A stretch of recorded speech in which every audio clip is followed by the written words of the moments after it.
Hello everyone, this is the group 2 and we are going to discuss to you about the Trojan War and the adventure of Odysseus. But before anything else, allow me to introduce to you our group members.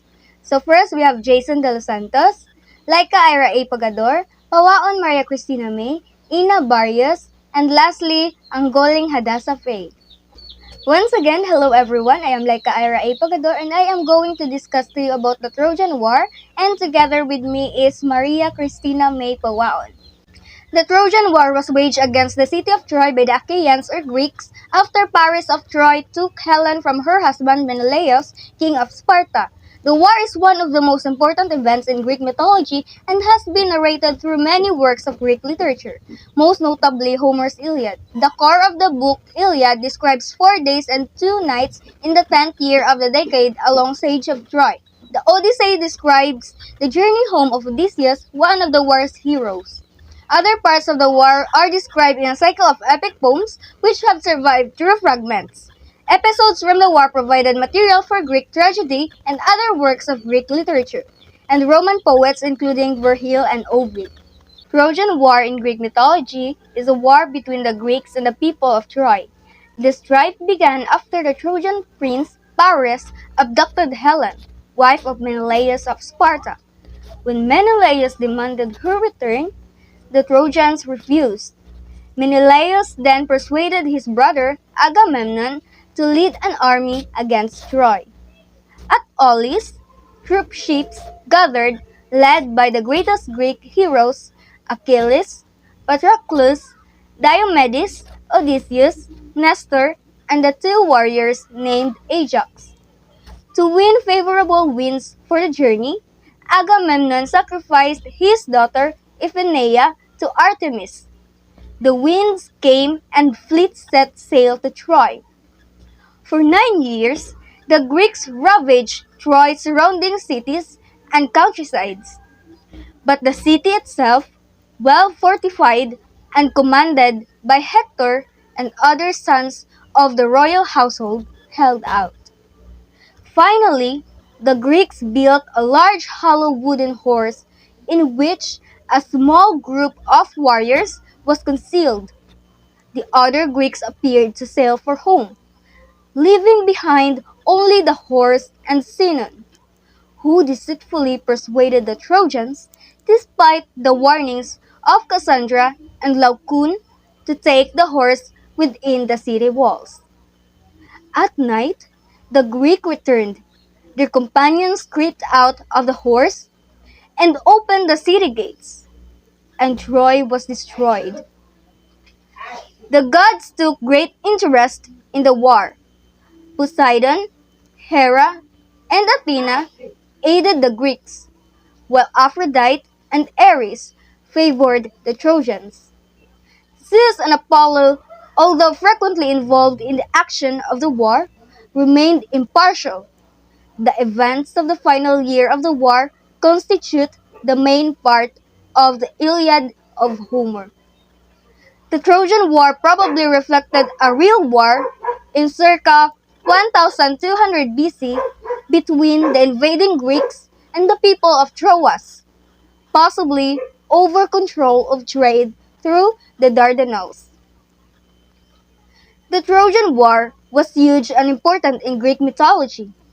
It was important because it's the earliest recorded myth that we have that was written down, and it set the stage for the Odyssey and Iliad. According to classical sources, the war began after the abduction or elopement of Queen Helen of Sparta by Trojan prince Paris. Helen's jilted husband Menelaus convinced his brother Agamemnon, king of Mycenae, to lead an expedition to retrieve her. It tells us what war is both the bringer of renown to its young fighters and the destroyer of their lives. It tells us about post-conflict destruction and chaos, about war as the great reverser of fortunes. And that's all with my part. Now I will pass the floor to the next reporter. Thank you for listening.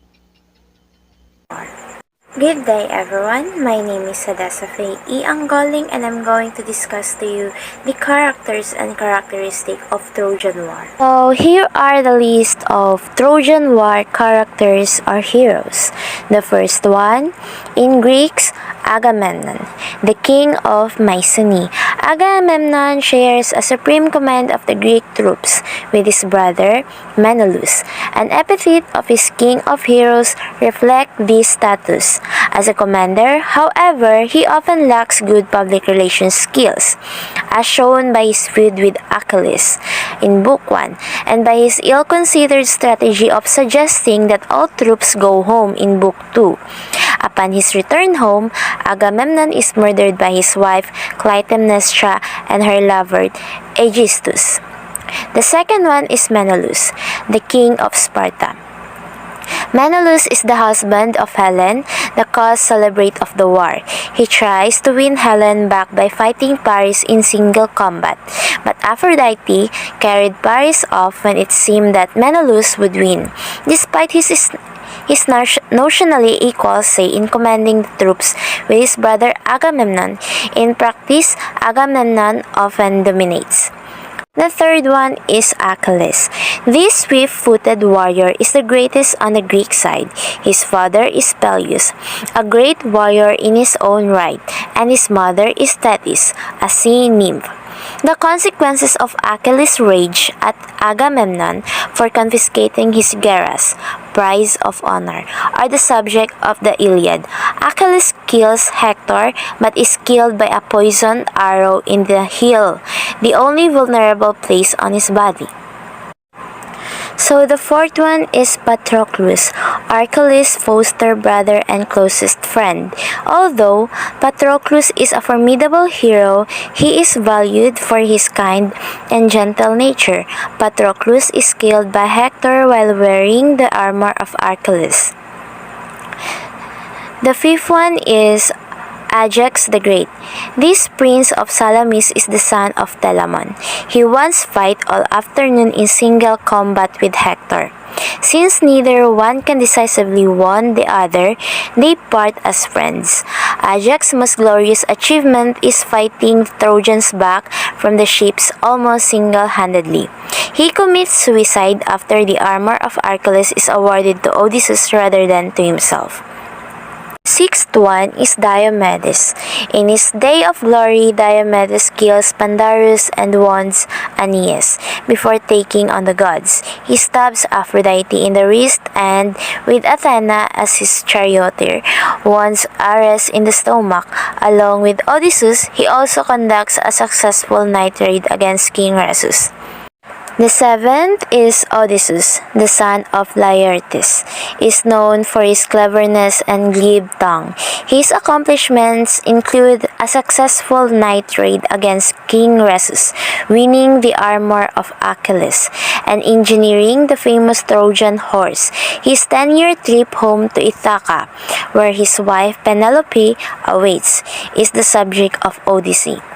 The eighth one of the Greek is Nestor, the king of Pylos. He is too old to participate in the fighting of Trojan War, but serves as an advisor. He tells tales of the good old days to the other heroes. The ninth character is Hector, which is a Trojan, the son of Priam and Hecuba. He is probably the noblest character on either side, a favorite of Apollo. This captain of the Trojan forces exchanges gifts with Ajax after neither can conquer the other in single combat. He kills Patroclus when Patroclus goes into battle wearing the armor of his friend Achilles. Killed by Achilles to avenge the death of Patroclus, he is greatly mourned by all of Troy. Funeral games take a place in his honor. Character is Paris, which is a Trojan, sometimes called Alexander, also the son of Priam and Hecuba. He is destined to be the ruin of his country. He fulfills this destiny by accepting a bride when asked to judge which of the three goddesses is the fairest. When he awards Aphrodite the golden apple, Aphrodite repays him by granting him the most beautiful woman in the world. Unfortunately, Helen is already married to Menelaus, known less for hand-to-hand fighting than for mastery of his bow. He kills Achilles with an arrow but dies by the poisoned arrow of Philoctetes. So the 11th one is Priam, the king of Troy and son of Laomedon. He has 50 sons and 12 daughters with his wife Hecuba. Presumably, she does not bear them at all, plus at least 42 more children with various concubines. Neoptolemus, the son of Achilles, kills him in front of his wife and daughters during the siege of Troy. The 12th one is Hecuba or Hekabe, the wife of Priam.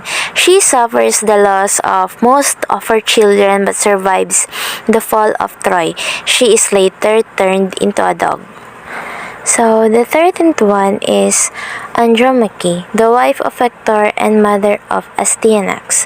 She futilely warns Hector about the war, then sees both her husband and son killed by the Greeks. After the war, she is made concubine to Neoptolemus, and later marries the Trojan prophet Helenus. The 14th character of Trojan is Cassandra. This daughter of Priam and Hecuba has an affair with Apollo, who grants her the gift of prophecy, unable to revoke the gift after they quarrel.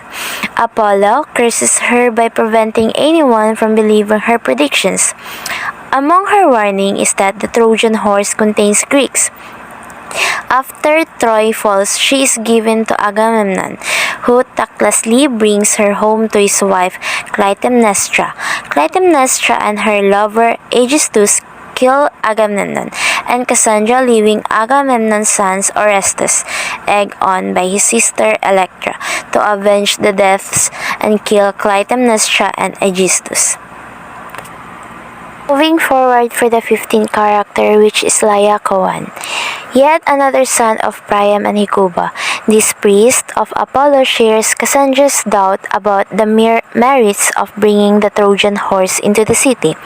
Timeo Danaos et Dona Ferentes, he says according to Virgil, I fear the Greeks even bearing gifts. Later, while sacrificing a bull, two serpents from the sea crushed both him and his young sons. The death of Laocoon is often blamed on Athena, into whose temple the serpent disappeared, but was more likely the act of Poseidon, a fierce Greek partisan. So the last character, Aeneas, which is the last character of Trojan. This son of Aphrodite and Anchises often takes a beating but always gets up to rejoin the battle. Knocked unconscious by a large rock thrown by Diomedes, he is evacuated by Aphrodite and Apollo. He succeeds the late Hector as a Trojan troop commander and survives the fall of Troy. Ultimately settling in Italy, his son Lullus founds Alba Longa, near the site of Rome. The bloodline is the basis of Julius Caesar's claim to have descended from Venus. Good afternoon, everyone. This is the analysis on the adventures of Odysseus. But first, I will discuss who is Odysseus and his role in the Trojan War. Odysseus was king of Ithaca, son of Laertes, and the father of Telemachus with his wife Penelope. Odysseus was one of the greatest of the Greek heroes who fought during the Trojan War. Known for his cunning intellect, Odysseus crafted the plan that destroyed the city of Troy and ended the Trojan War. Odysseus often described as wily or cunning. Odysseus has defining character traits of Homeric leader, strength, courage, nobility, and thirst for glory and confidence in his authority. Good morning, everyone. I am Ina Asbaris, and today I'll be presenting to you the story or the adventure of Odysseus. And I do hope that you'll also going to listen because the story is really enhancing and it has a lot of lessons to teach us. So here it is.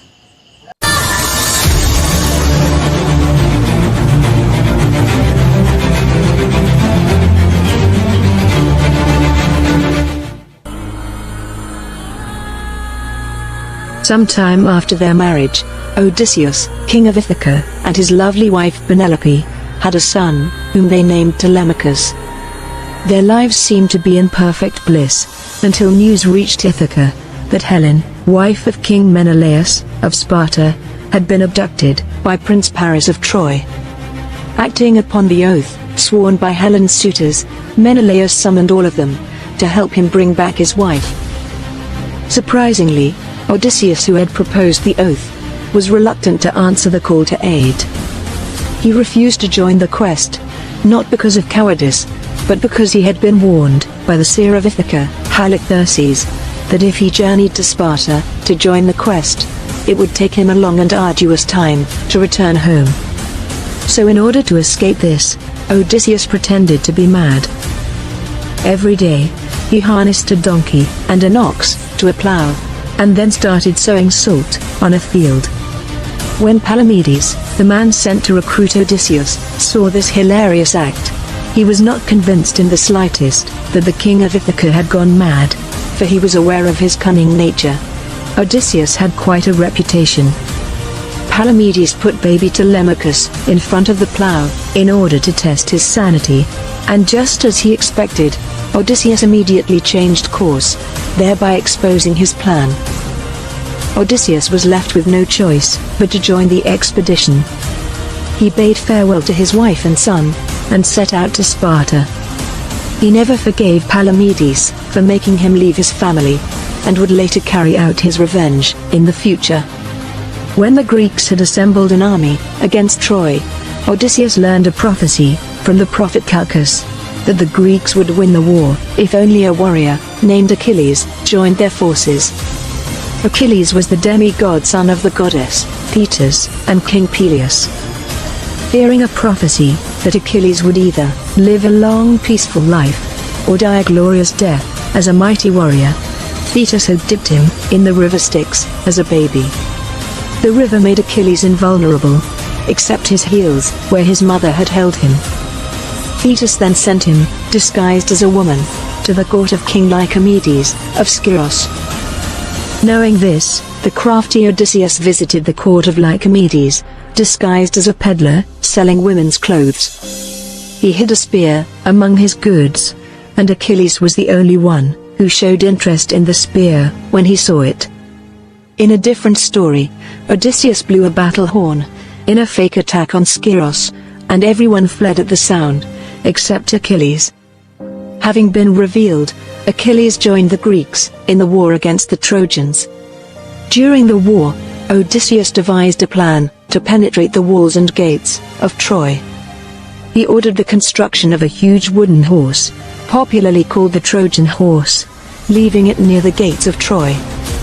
Then, he and all of the greatest Greek warriors quietly hid inside the belly of the Trojan horse, while the rest of the Greeks pretended to sail away. The Trojans, thinking the war was over, opened their gates and celebrated their victory around the wooden horse. However, when night came, the Greek warriors came out of their hiding place and led the rest of the Greeks through the gates into the city. Odysseus and Diomedes killed the Trojan spy, Dolon, and the Thracian king Rhesus, and captured their famed seer, Helenus. The Greeks slew the rest of the Trojans, and sacked the entire city, thus winning the 10-year-long war. Odysseus then had Hector's little son, Acintax, thrown down from the walls of Troy, which was rather very cruel of him. In the end, it was Odysseus' cleverness and battle strategy that gave the Greeks their victory. He played the role of a wise and crafty strategist, and a fierce warrior. Perhaps, without him, the Greeks could never have defeated Troy. Now do you remember Palamedes? Yes, Odysseus had his revenge.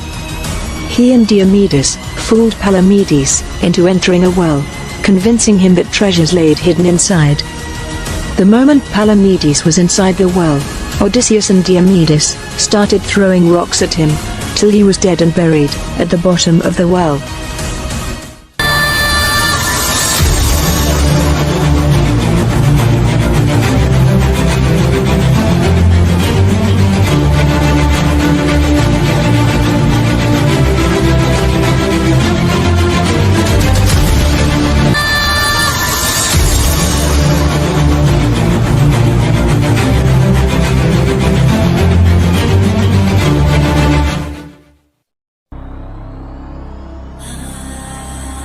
After the Greeks' victory in the Trojan War, it was time for Odysseus to return to his kingdom of Ithaca. With 12 ships and a whole lot of crew, he sailed away from Troy. Shortly through their journey, they were blown off course by a strong wind, and landed on the south coast of Thrace, in the territory of the Cicones, who were allies of the Trojans. When the Cicones attacked, Odysseus and his crew killed all the attackers, sparing only a priest of Apollo, whose name was Maron. Maron offered them 12 jars of strong wine for sparing his life, and the Greeks, perhaps forgetting they were in the land of their enemies, drank too much wine and stayed too long. When they had all become drunk, the Cicones attacked again, killing a few of them. Odysseus and his men hurried away from Thrace to continue their journey, and after a while, they reached the land of the Lotus Eaters. When Odysseus sent some of his men to survey the area, none of them returned. He went to see for himself what had happened to his men, only to find them eating lotus with the Lotus Eaters, not caring about going home. The lotus was so tasty that anyone who ate them forgot about going home. Odysseus had to drag the reluctant crew back to the ships by force. They reached the island of the Cyclops, landing on the shore in search of cheese and meat and other valuables they could find. In the course of their search, they unwittingly entered the cave of the Cyclops, Polyphemus, son of Poseidon. When Polyphemus returned, he shut the entrance of the cave with a giant boulder and started eating Odysseus' men. When the giant had eaten 6 of the men, Odysseus came up with a plan. He introduced himself to Polyphemus and gave him some of Maron's strong wine, managing to get him drunk. As the drunk Polyphemus slept, Odysseus and his men sharpened a huge stake and pierced the Cyclops' eye with the stake. Roaring in agony, Polyphemus rolled away the boulder, crying for help. With the cave open once again, Odysseus and his men escaped, cautiously avoiding the searching hands of the blind Cyclops. However, when they had gotten to the safety of their ships, Odysseus made the grave mistake of revealing his true identity to Polyphemus, a mistake that would cost him 10 years away from his home. Polyphemus prayed to his father Poseidon to avenge him, to curse Odysseus to wander the sea for a long time. Odysseus' ships got to the island of Aeolus, a king gifted by the gods with the power of the winds, who warmly welcomed and harbored them for a month. By the time they were ready to leave, Aeolus gave Odysseus a gift to ensure his safe return to Ithaca. The god put all the winds inside a leather bag, except the west wind, then gave the bag to Odysseus, warning him not to open it till he reached his destination. On the 10th day, however, just as Ithaca came into sight, Odysseus' men gently stole the heavy bag while he was sleeping. Thinking there was gold inside, the foolish men opened the bag, immediately releasing all the other winds, which violently blew their ships back to the island of Aeolus. Realizing Odysseus was cursed by Poseidon, Aeolus refused to help him again and sent them away. 7 days later, they reached the island of the Laestrygonians, a tribe of giants who ate human flesh. Hurling giant boulders at them, the giants destroyed all 11 of Odysseus' ships, except his own, and ate the sailors on those ships. Next, with his only surviving crew and ship, Odysseus reached Aia, the island of the sorceress, Circe, daughter of the sun god Helios. There, Circe turned his men into pigs, after feeding them with enchanted cheese and wine. Hermes, the ever-helpful messenger god, appeared to Odysseus, giving him a herb called moly, in order to resist Circe's magic. Now immune to her powers, Odysseus overpowered Circe, forcing her to change the pigs back to men. Circe agreed to Odysseus' commands, and asked him to stay with her on the island, the time during which he became her consort. After a year on the island, Circe advised Odysseus that in order to return to Ithaca, he must travel to the dark realm of the Cimmerians. There, he must pour libations and make sacrifices to attract the souls of the dead. Once the soul of the blind prophet, Tiresias, appears, he must ask him for a way to appease Poseidon and a way back to Ithaca. Odysseus journeyed to the land of the Cimmerians, and did as he was told. He saw the spirits of many known men, including Agamemnon, who died few years back, and Achilles. Tiresias came forth, revealing to Odysseus that he was being punished by Poseidon for blinding his son, Polyphemus, and warned him not to touch the cattle of Helios when they reached Thrinacia. After Tiresias' spirit had gone, Odysseus saw his mother, Anticlea, who passed away while grieving his long absence. Anticlea warned her son to hurry back to Ithaca, for his wife, Penelope, was surrounded by many suitors who sought to take his place as king. Upon his return to Aeaea, Circe bade Odysseus farewell, warning him of the dangers that lay ahead. He would pass the island of the Sirens, who enchant all who come near them through their song, and then go through a pass between the whirlpool, Charybdis, and the six-headed monster, Scylla.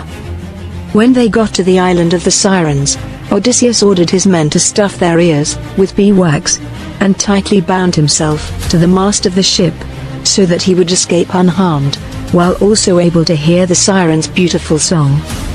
They also managed to get past the Charybdis, but when they reached the territory of Scylla, the monster devoured 6 of Odysseus' crew before they got past. Next, they reached the island of Thrinacia. Remembering Tiresias' warnings, Odysseus commanded his crew not to eat the sacred cattle of Helios.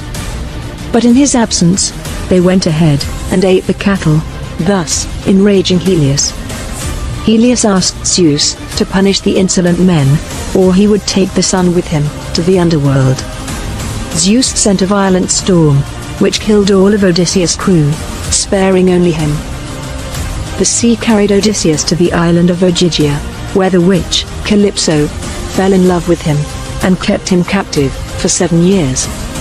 She tried to make him stay with her forever, by promising him immortality, but Odysseus wanted nothing more than to return to his beloved home of Ithaca. Finally, Hermes interceded on behalf of Odysseus, asking Zeus to have mercy on the hero. Zeus then ordered Calypso to immediately release the weary captive, which she obeyed. The king of Ithaca soon reached Scheria, the island of the Phaeacians. When he told them his story, they were pleased and honored to have such a guest. They gave Odysseus a new ship, and some sailors, who sailed him safely to his home. The tired hero was sound asleep when they reached Ithaca, and not wanting to disturb him, the sailors gently laid him on the shore and sailed off. After 20 long years of wandering, he was finally back home. Odysseus awoke to see the shining armor-clad goddess, Athena, standing before him. After revealing to him what had happened during his absence, Athena transformed him into an old beggar to keep him safe till he was able to reclaim his throne. The disguised king went to the hut of one of his faithful servants, Eumaeus, who welcomed him warmly, entertaining him with stories of how great his past master was. When the now grown Telemachus returned from Sparta, after escaping an ambush set by Penelope's suitors to get rid of him, he headed straight to the hut of Eumaeus. There, Odysseus revealed himself to his son. Reunited with his beloved father, Telemachus joined in on his plan of revenge against the suitors. Accompanied by Eumaeus, Odysseus, still in disguise, got to his palace, where the suitors laughed at him, taunted, and mistreated him, until Queen Penelope came to his aid. Penelope led the beggar away from her wicked suitors, not knowing he was actually her long-lost husband. She had been faithful to Odysseus all those 20 years. Penelope called her nurse, Euryclea, to wash the old beggar's feet, and while doing this, Euryclea saw the scar on his leg, immediately realizing who the beggar really was. She tried to tell Penelope, but Odysseus and Athena persuaded her to keep it a secret. As part of their plan, Athena encouraged Penelope to announce that she was finally ready to remarry. Penelope decreed that any man who was able to string her husband's bow, and then shoot an arrow through 12 axe shafts, would be her husband. The contest began, and none of the suitors could accomplish the feat. Then, the beggar came forth. To the surprise of everyone, the frail man completed the challenge effortlessly, then revealed himself as Odysseus, king of Ithaca, his beggar disguise vanishing into thin air. With the help of Athena and his son, Odysseus killed all of the suitors, and hanged 12 of the household maidens who had been traitors. When Penelope learned of what happened, she was too shocked to believe the stranger was truly her husband, even after she saw him in his true form, bathed and regally clothed. To test if it was him, Penelope asked Odysseus to move her marriage bed to another room. Odysseus replied that such was impossible, because he had made the bed himself, and knew that one of its legs was a living olive tree, deeply rooted in the ground. Needing no further proof, Penelope ran into her husband's embrace, both weeping tears of joy. Happy at the outcome of events, Athena ordered Eos, goddess of the dawn, to postpone the coming of dawn for a few hours, so that the reunited husband and wife could enjoy a long night of loving embraces, tears of profound joy, and stories of love. Once again, Ithaca became a land of peace and order.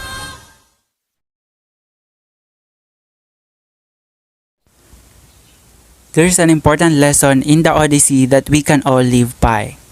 The lesson is that you should never give up on someone or something that is important to you. You should keep on pushing to achieve a goal that you set for yourself, even if people or things stand in your way. With enough effort and determination, you can accomplish the goals and mission in your life. In the Odyssey, Odysseus began his epic journey unsure of the future. His goal was to simply defeat Troy and then return home to his family. Just when he thought he had succeeded in his mission, he began coming home and things got in his way.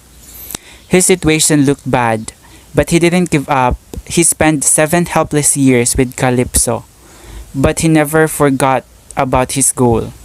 I'm sure he felt like giving up at some times, but he knew all his work would be for nothing if he didn't go all the way. He never gave up for his family for 20 years until he was finally reunited.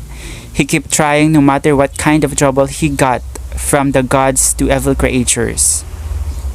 Even when he was the only one left to get home all by himself with no ship.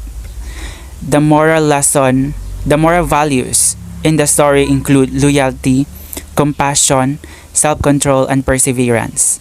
Loyalty is an important moral value in the Odyssey because Odysseus is devoted to his family.